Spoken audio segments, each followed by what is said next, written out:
My dad owned a lot of businesses. He owned DWAP, Desmond West African Petroleum. Then he owned Chief Ogugua and Sons Limited. Then he owned the Sons West African Limited. Then he was the owner of Mercury Assurance in Lagos. Basically, he owned a lot of estates in Abuja that is still standing, about 4 of them. Then majority of his businesses was in oil. Yeah, they always say that rich men, that their children are useless. Any rich man's son that wants to be useless wants to be useless. It's not because he's a rich man's son. I'm not useless. None of my siblings are useless. My father built a secondary school that is still standing up till today in Eziudo. Hello guys, we are finally in Imo State. It's Creative Lord TV. Everybody know Mbaise Ezinihite, to be precise. So here is Eziudo community, and everybody know about the palace of His Royal Highness Eze Desmond Ogugua, one of the key founder of People's Club of Nigeria. A man People's Club of Nigeria, because this is the one of the founder and a great man indeed. We are in heaven. Everybody know now beer, and don't you know live is one of the oldest king in Imo State before he passed on. Not only that, he was one of the oldest founding member of the club. More than almost 100 years before he passed on. He did a lot, but I cannot say everything. We'll go in and interview one of his sons. We are neighbor. Or call him Basaram. He went to go where near Makankubia. Don't we call it so where camp? This is prayer. Wow. This is the palace. This is Ezinihite Mbaise. Ezinihite. Imana nde Imo State ada Ezinihite. No, Ezinihite. Eziudo Ezinihite Mbaise. This is the palace of Royal Highness Eze Ogugua. He will tell us everything about the father.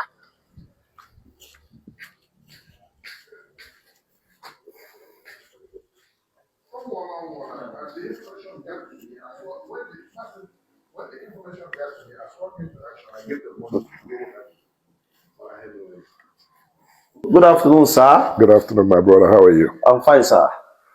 I Darula Nabun. It has been long. People have been saying Kaijen and Eze Ogugua. Nonyan was a pioneer, founder of People's Club of Nigeria, and a great man indeed. So, Manatata, I will tell you, we see that we will come to the palace. I got a palace we have free friend there. So, now I can't do. You can become.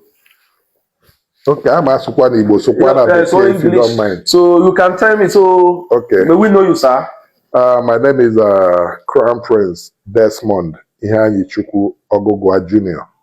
Nanyirugo Eziudo, the second son to late His Imperial Majesty Eze Sir Dr. Desmond O Ogugua, Minine Doroha of Eziudo. My father was born in, like he told us, 1926 or 27, somewhere thereabout, October 3rd. And he started his education at St. Dominic's Primary School in Onitsha, not Onitsha, Anambra, Onitsha, Ezinihite Mbaise. Back in the 30s, back in the 30s, late 30s, early 40s, I believe, elementary school. Then he proceeded to have a standard 3 or standard 2 education. I believe that's where he stopped when his father died. Then Yabanyezaka Nazo Umuahia. Not Umuahia, he's not the oldest. Neither is he the youngest. But then when those are sorry, he had only one sister, and that one just passed away about 8 days ago at the age of 101. So he worked with John Holt, then became if I remember everything he told me, anyway, some courses in Dotekiri in merchandising and marketing. That helped in making him the marketing manager of Golden Guinea Breweries when Golden Guinea opened in 1962. He was the first manager of Golden Guinea Breweries. John Holt. He worked with John Holt for many years in Nume. Then he was a, what do you call those people? Bailiff. He was a bailiff. So that made him to know a lot of police, the way police operates and everything. He wrote a book about the Nigerian police force. He came to Umuahia in 1945, like he told us. So that's where he started, in Umuahia. Back on my mom. Actually, he saw my mom no law, the man Ezoria, who happens to be late His Royal Highness Eze Desmond O. He made money. He tried for someone that had a standard 3 education. He wined and dined with the kings, lords, heads of states. And my father, he was never a pushover in any government. He was never a pushover. He can enter anywhere he wants to enter. Whenever he announces that Desmond Ogugua is there, he's pushing that door down. He was a go-getter. And I'm proud to say that autonomous did not start in Nigeria until my father and Eze Desmond Ogugua in 1976. And ever since that time, he was made the Minine Doroha of Eziudo. He was the oldest traditional ruler in Imo State before he died, both in tenure and age. He married only one wife and he had us 12, which 8 of us is living now, but I find it difficult to say that 8 of us is living. I lost one of my sisters in 2021, but she's still with us. He made money in oil. If you Google him well, if they have him well, he is the 4th marketer in the whole Nigeria after the first big 7. He was one of the directors of NNPC when NNPC opened. And I don't know where to start or where to stop, but my father was a great man. And sometimes when I remember him, I don't believe that he's dead. I believe that he has transited into another world to go there and keep doing what he did here on earth. He married only one wife, but Papa was a rolling stone. He was a good man. He was a good man. I can say that. He was a good man. He was one of the original founders and members of People's Club of Nigeria. He never belonged to anything but People's Club. He was knighted by Pope Paul VI in 1977. And everything about him, he was the last. He was the last. He was the oldest Papa Knight in Nigeria before he died. He was a member of Knight of Mulumba. He belonged to Eziudo Citizens Club as their patron. And in People's Club, he was a patron trustee.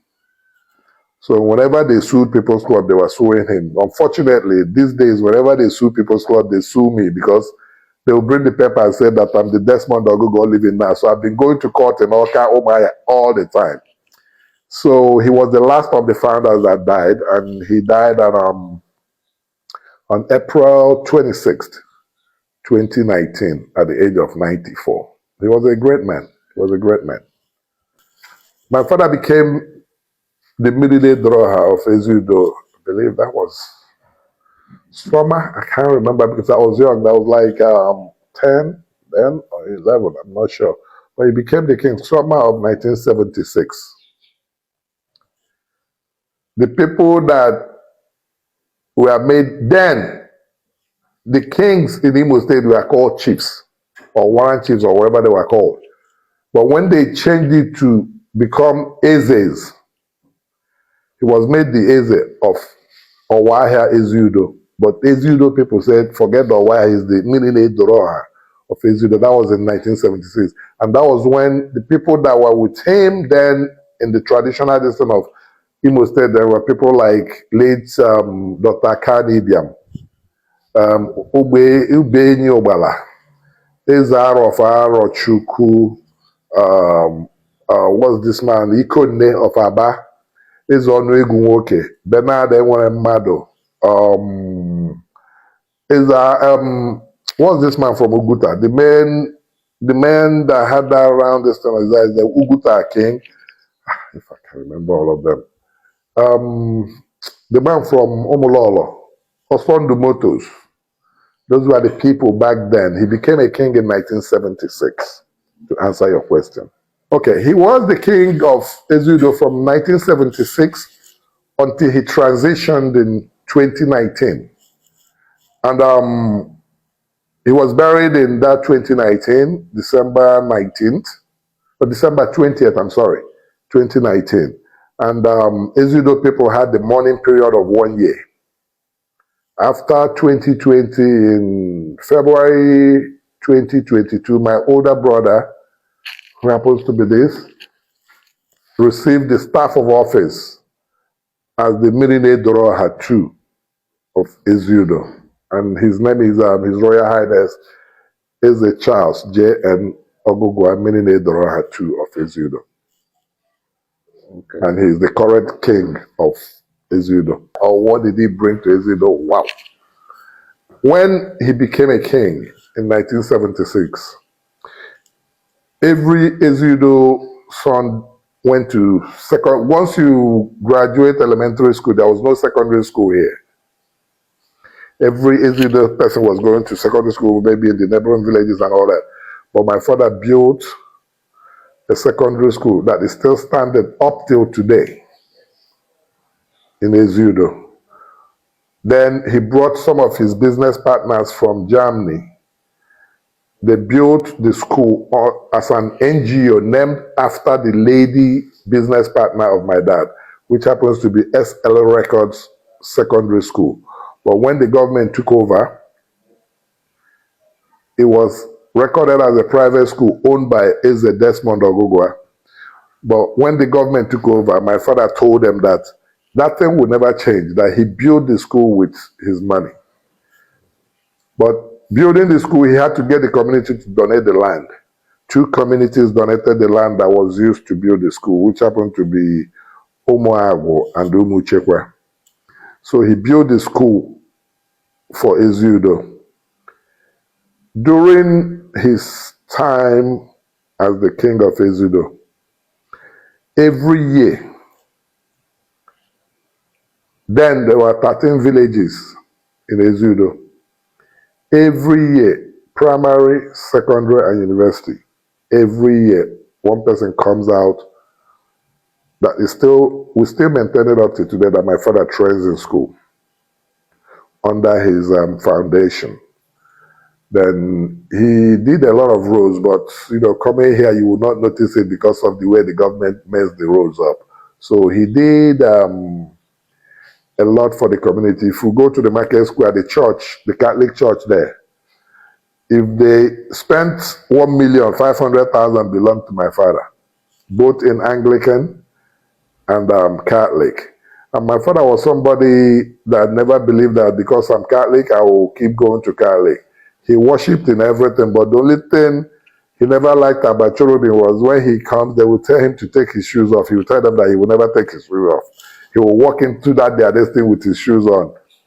But Eze Ogugua, but he did a lot for this community that up till today, there's a lot of quotes about my dad that there's no forum of Eziudo you go to. Or if Eze Ogugua was here, they still have him in their mouth in everything they say and do. Okay, my dad owned a lot of businesses. He owned DWAP, Desmond West African Petroleum. Then he owned Chief Ogugua and Sons Limited. Then he owned the Sons West African Limited. Then he was the owner of Mercury Assurance in Lagos. Basically, he owned a lot of estates in Abuja that is still standing, about 4 of them. Then majority of his businesses was in oil. Unfortunately, he didn't own any oil well like most people do now, but he made a lot of money in oil as a marketer. So we now, I can say we, but he built a lot of filling stations within here. Mercury Assurance is still standing. All the filling stations are still standing. Desmond West African Petroleum is still there.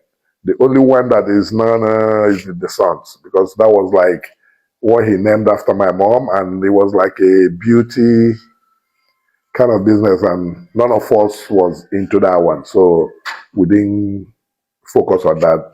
I would say that that one is there, but it's not there. Let me put it that way. But majority of the businesses around or opened or owned is still working perfectly well. My father left a lot of legacies, and to keep maintaining it is because of the way he lived.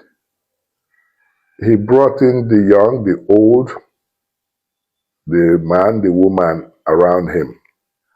And the shoe is too large. Just I alone cannot fill it. I have other siblings and I have 2 other brothers. So we are filling that shoe one step at a time, one day at a time. To keep the legacy going, we cannot do it alone too. He had people that worked for him when we were still living overseas that are still here today, like this gentleman here. He worked with him as a young man, and he's still working with him up till today. So he's still in the palace. So we have people support system that keep helping us to keep the legacy going. Because we cannot do it alone. He created a big legacy that 1 or 2 people cannot fill. You know, People's Club is unique. They don't do it if you're first son or second son or anything. I remember I'm somebody, like I was saying to you people when we were coming, I said, I'm a traditionalist. I believe in culture. I believe in our tradition a lot. And for my father naming me Desmond, there are some things he told me that, I will take to heart whenever I transit my own. I'm a knight of the Catholic Church. So I try to belong to everything my father belonged in. I'm not the only child of Eziudo Ogugua that is a member of People's Club, but I am the only male. And I joined People's Club 23 years ago. So I remember when I was joining People's Club, I told him I'm going to join People's Club. He's like, you're on your own. If you want to join, don't join because I am a patron trustee. Join because you want to join. I said, that's what I'm doing. So when I picked up the form, everybody's like, oh, Eze Desmond is trying to join. He let him come to our branch. I said, this is the branch I want to go to, Cherry Hill branch in New Jersey. Then the chairman was, may his soul rest in peace, Professor, what's his name? Madon Uze, you forget his name. I will remember, but he is from Mbaise. So he's like, where is it? You will come and join my branch. I said, I will join your branch because you are from Mbaise. And I joined People's Club Cherry Hill branch. Fortunately, when he died, I became the chairman of that branch. I've only been in People's Club for like 2 years. He died, I became the chairman. But when they told my father to sign my form, he's like, he's not signing this form because this is his son. He told me, all of them are dead. The person that signed my form was late His Royal Highness Igwe Arenwankwo Ogenadaziani, and he was the one that inducted me into People's Club. My father just stood behind me, but he did not induct me. He said, you're on your own here. And ever since that time, I've been on my own. Apart from me, my late sister, Princess Dr. Stella Ogugua, was a member of People's Club, Virginia Beach branch. Then Bridget and Julia, they are all members of People's Club, Virginia Beach branch. So you can see that every son must try to emulate the good of their father, not the bad. I started my primary education at Library Avenue Primary School in Umuahia. Then went to Government College Umuahia after about a year. I left Government College and went to Federal Government College Ogugua in Oyo State. Going into class 4 in 1980, 81 thereabouts, I left Nigeria and finished secondary school in Washington, Virginia, actually, the Washington, D.C. metropolis. Then went through university in America, Bowie State University. I did criminal justice. Most of my work has been in security business. I'm a U.S. Marine. I'm retired. I'm enjoying my little young old age. So basically I live in America and Nigeria. I'm a U.S. citizen, so I'm both ways. To answer your question, we instill all this stuff we got from our parents, we instill it in our children too.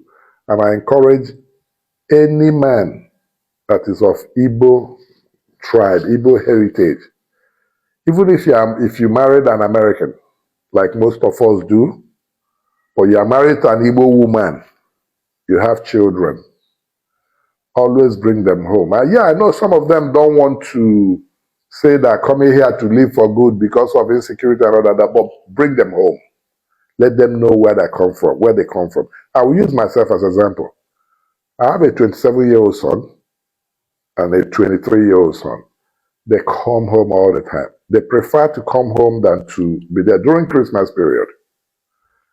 They understand Igbo, but they cannot speak well because they said their mother is from Onitsha, Anambra, and I'm an Mbaise man. They say we confuse them when we speak, that we mean the same thing but we sound different. But I always tell them that it's the same thing. Somebody from Alabama speaking and somebody from New York speaking. I will say, all you need to worry about is the one your dad is speaking, because that's where you come from. You don't come from your mother's place. That my children know that they are from Eziudo Ezinihite Mbaise. We instill it in them. Then I get this confusion when people that live in Guinea and they're from Onitsha. They come back, they will tell you, my son don't understand Igbo. Come on now, you paid 1,000 naira to travel to Benin and your son don't understand Igbo. What do you want him to understand? Please, Igbo people should keep speaking and let their children know where they come from, because we cannot be outside there and sell our rights and sell our heritage. Our heritage is Igbo. My children know that they are from here. And I always tell them, if I come to America and die and you bury me there, you see me sitting in your living room. Bring me back to this Eziudo and bury me. And my son knows that.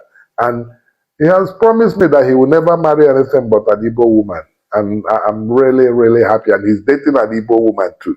I'm really, really happy about that. Thank you. People's Club started July 1971. And to be honest to you, the other name that most People's Club don't like to mention, and I'm not going to mention it because this will go out in the social medias and all that. They were given 20 pounds to start up their life. But one thing most people have to understand is, like, that 20 pounds they gave them, they still had money that they did not disclose to people that they have. 20 pounds, yeah, okay, we'll start with 20 pounds. But if you can go back, majority of these men then believed in properties. They owned properties. There are some stories I was telling people when we were coming. Before the war, my father has already owned properties in Umuahia. So with the 20 pounds that they gave them was like a cup of water dropped into an ocean, because most of them have made money before that 20 pounds. Now, ritualists or no ritualists, they call People's Club. That means I'm a ritualist now because I'm a member of People's Club. The People's Club is unique because everybody there is a rich man. Because they say, Kaibili Bendo, Ebisiando. Amalifa Yebechi. I'm speaking Anambra now because it's not my dialect, but they call us that because we shake with left hand. They don't see people that shake with left hand. But no, my father never belonged to any cult. Like he always tell us, when I die, I want people to come and see the Oboni or the Lodge or the Ekanka or the whatever that will come. And the day he was buried, none of those people was here. So it was the night people that buried him.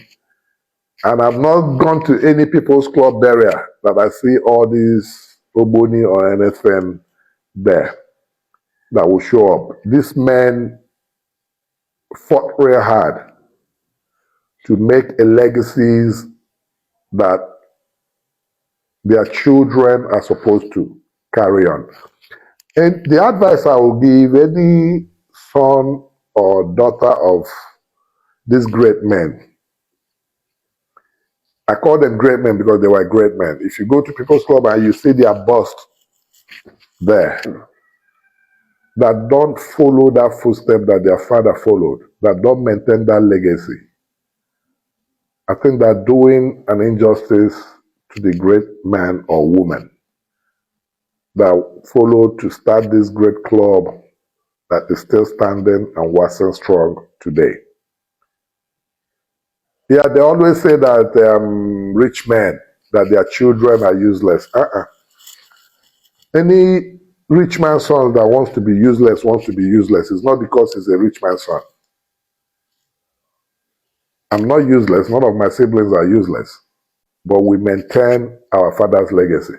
All those things he used to do, we still do it. We still give to the church. We still give to the community. Community first. And that's what we believe in. Those things that him and our late mother believed in, we try to keep it going. No, give any People's Club founder their children. These men did something great for the Igbo land.